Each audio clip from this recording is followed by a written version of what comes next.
Oh, Jesus. S&P 500 program trade buy level 1.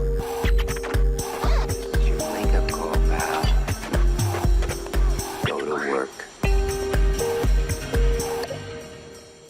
This podcast is brought to you by masterclasstrader.com. There you can learn professional level trading styles such as trading with depth of market or trading longer term commodity spreads. Check it out. Now, if you're interested in a 20% discount on any of the courses, type in Trading with GB as your little discount code thing at the checkout. Trading with GB will get you, all one word, Trading with GB will get you 20% off any of the courses. All right? Not too bad. Let's get on with it. Okay, now it's been a while since I've had one of these podcasts. It's been it's been a weird time here in Australia. I'm in the southeastern side of Australia, which is where, well, it's bushfire central, you could call it.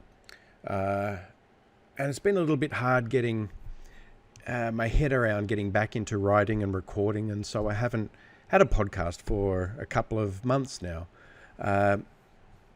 Right now we're moving towards past the halfway mark for summer, and so it feels like, maybe fingers crossed, that we're just passing the bushfire season, or the season's passing us. There may be more to come, I don't know. Suffice to say, my suburb was hit. We evacuated twice, and the third time by that stage, I was far better prepared. I felt I knew what to do, that I could protect the house and so on, so we stayed put. But fortunately, the fires didn't reach the house. They were about a few hundred meters away. A lot of people did lose their houses, and it feels a bit crude using this subject as a podcast. But I was one of the lucky ones, you could say. But there are everyone has a story around here at the moment. And my point is that it's a somewhat surreal kind of feeling. You know, I've traded through big events in the market, 9/11 being, of course, the biggest one. And it's a very surreal feeling at the time. You don't know how to get back into the swing of things. And same here. People keep saying it's very surreal, isn't it? And it kind of is, because you drive down the street and you do see shops and houses that that used to be there that aren't there anymore, and they're by the grace of God, as they say. So it's a kind of strange thing, and it sends you into a different place in terms of your mindset and your productivity. You know, what you can do. When do you get back to work? How do you get back to work? You know, those kind of things. Now, this relates to what I want to talk about today. Years ago, I wrote a short course, a 6-part kind of exercise program, if you like, for your brain. I had it on the tradingcourses.com site. A few of you are subscribers to that. I'm going to put it up on one of my sites. I'll put it up on guybauer.com. There'll be a link from the homepage. I haven't put it up there yet. But I'll give you the PDF for free. Download it, read it. I'd like to hear back from you to see how you go with it. Perhaps experiment with it for the next month or so. I'm going to, and I'll explain all of that in a minute. But download it, experiment with it, come up with a few better suggestions for it. You're welcome. It's going to be free. So I'd love to get some feedback for it. I know the weakness in what I originally wrote. It's funny, you know, as a writer,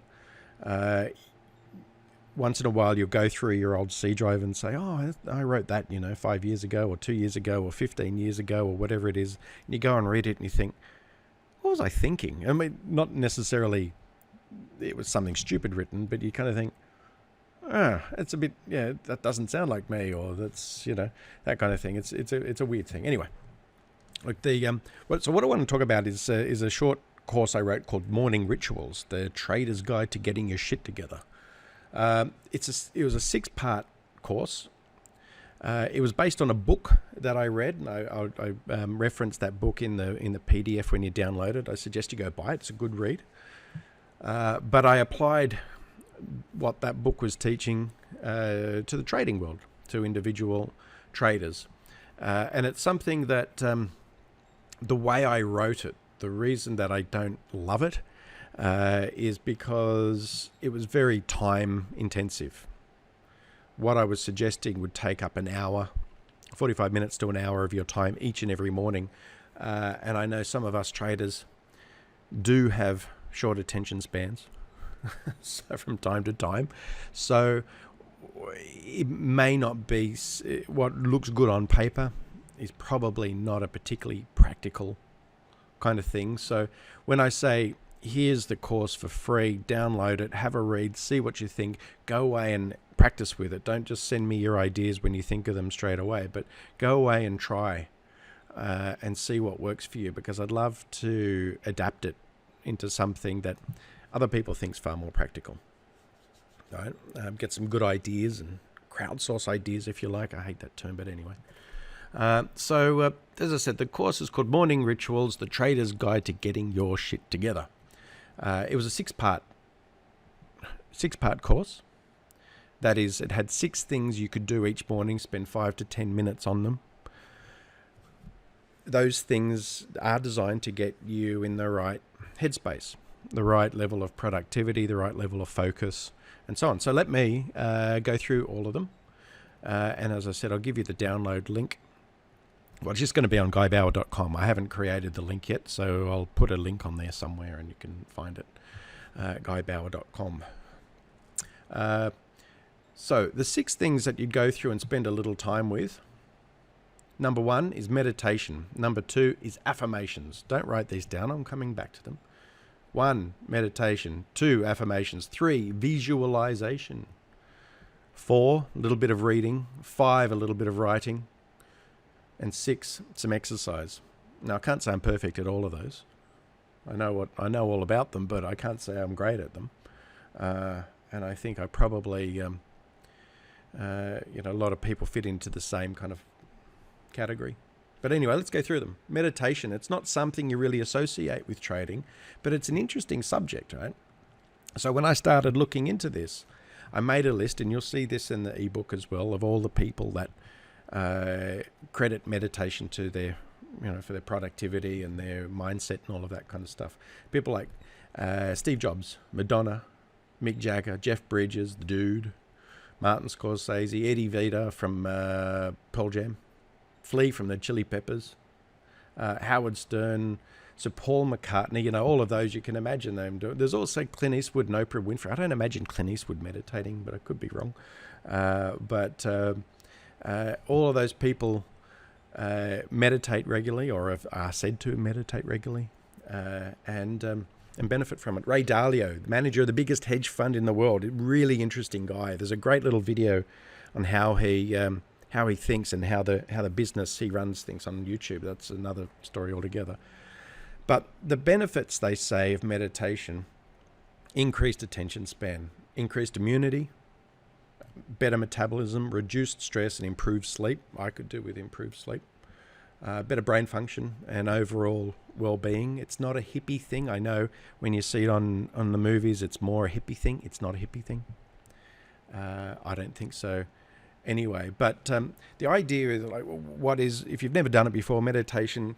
When I was first writing this course years ago, I was in an office with a trader mate of mine, and he said, but what is meditating? Is it just, if I close my eyes for 3 seconds, am I meditating? And I'd say the answer is no. I reckon some people might say the answer is yes, depending on what the outcome of those 3 seconds are. But the idea is to find a place that's comfortable. We're going to do this. Well, the course says do it for 10 minutes. Right? 10 minutes is not hard. Try it for 5 if you like. Find a place that's comfortable. Sit comfortably. Close your eyes and breathe deeply. The goal of it is to think of very little, right? But your mind's going to wander. Everyone's mind wanders, but that's the challenge, is to stop your mind wandering. And there's some tips there in the ebook on how to stop your mind wandering, and they work. Just try them. So that's number 1, meditation, 10 minutes. Number 2 is affirmations. Now, as I put in the ebook, affirmations are those things you often see in movies, often comedies, as the guy standing in front of the bathroom mirror kind of saying, I'm a winner, I'm this, da da da da da. And it's kind of making fun of the whole thing.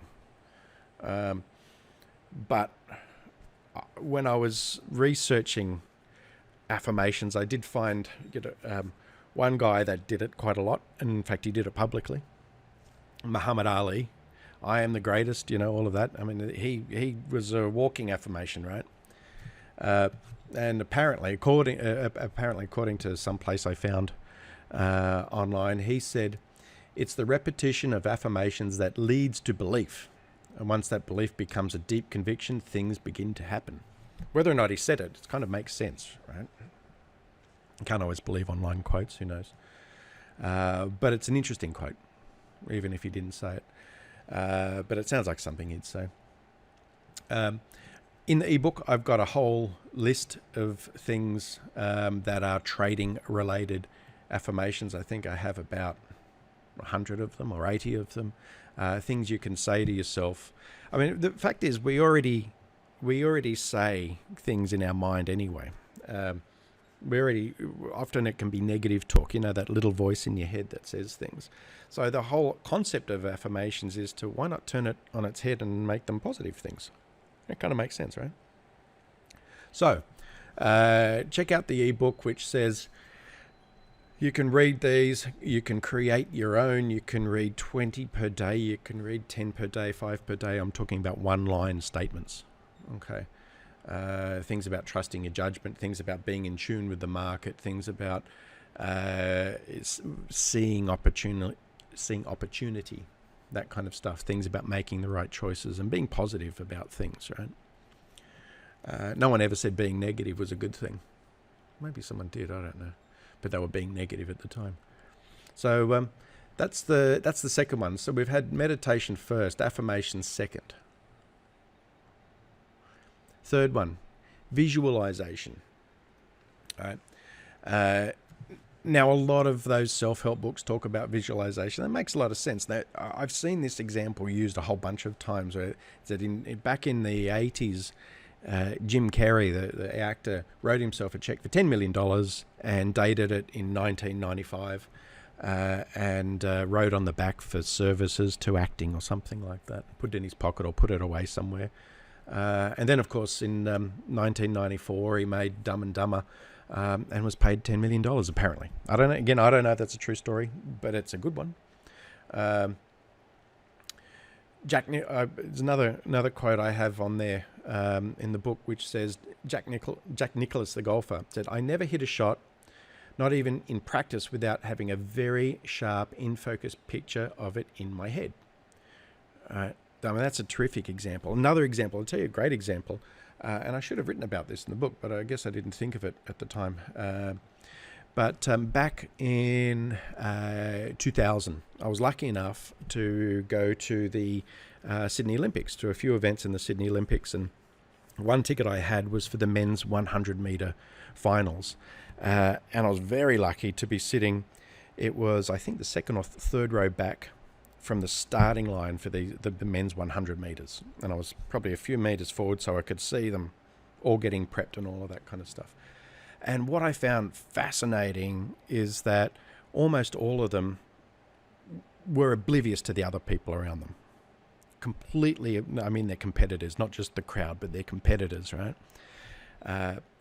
They weren't looking at them, they weren't acknowledging them, anything like that. They were looking at the end, right? They were looking at the end of the 100 meters, which it was fascinating to watch these guys so massively focused. They were visualizing what they were about to do. I thought it was amazing. I thought it was the best part of the whole. I think I went to about 6 events in the Sydney Olympics, the great events. But just watching these guys prepare to essentially go into battle was just brilliant. They were visualizing, right? So, as I said, download the book, have a read, and there's a bit more on visualizing there. The course suggests 5 minutes on just sitting, focusing on what you want. Now, don't do that while you're meditating. Remember, the goal of meditating is to not think of anything.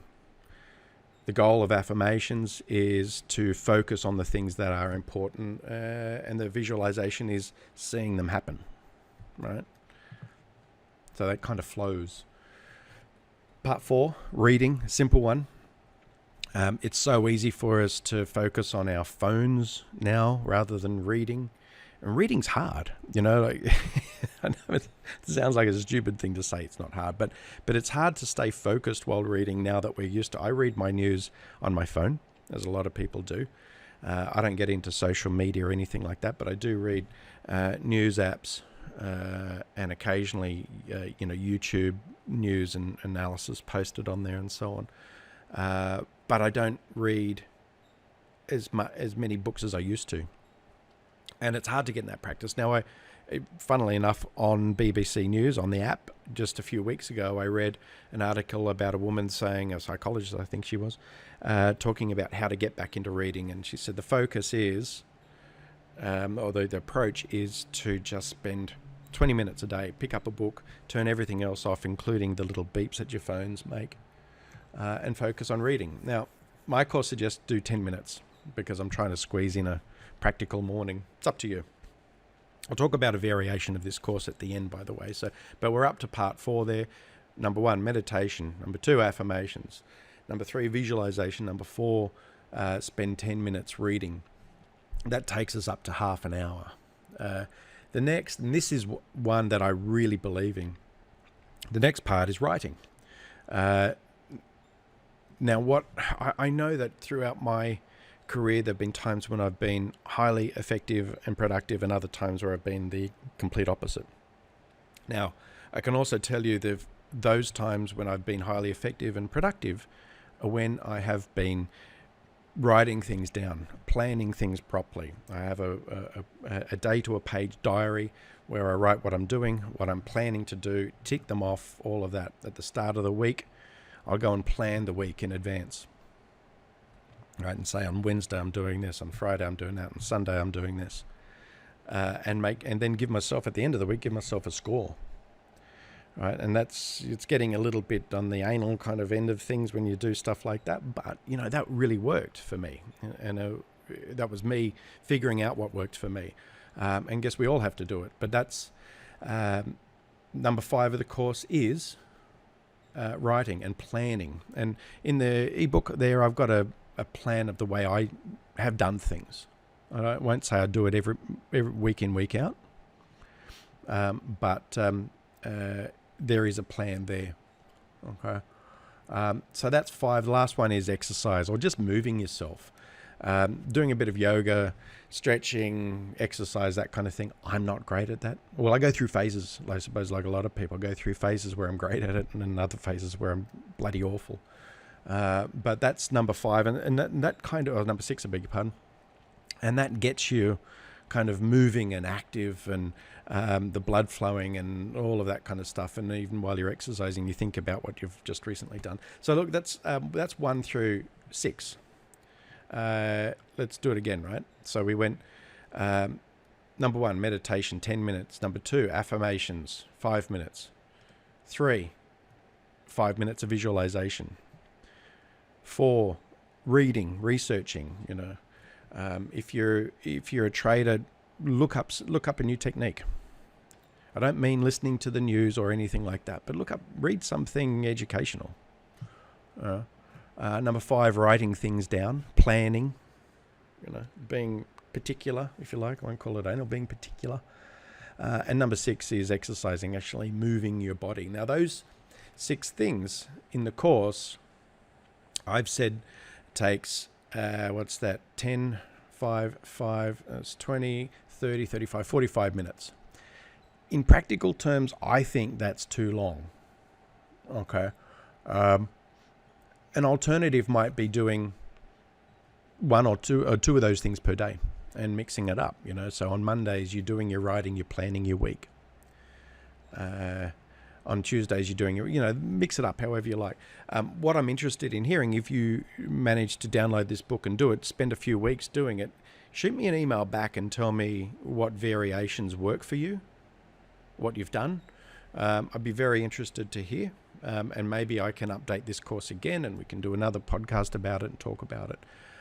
But for now, that's it. There's a couple of other references in there that I suggest you read. There's a really good book called Power of Focus I read years ago. I think it must be 20 years ago, I think.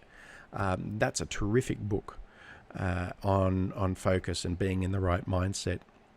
And that gave me some ideas for some of this stuff too. And but there's a couple of books there worth reading. But at the very least, what is it? I'm just looking at it now. How many pages have I got here? About 30 pages, and it's kind of spread out stuff too. But we've been recording for about 20 minutes so far, so I think it's you'll be able to run through it pretty quickly. So have a read. As I said, download guybauer.com. Download, see what you think, and let me know. I'm really interested to hear what you've done with it, and if you can adapt it and make it your own and be more productive.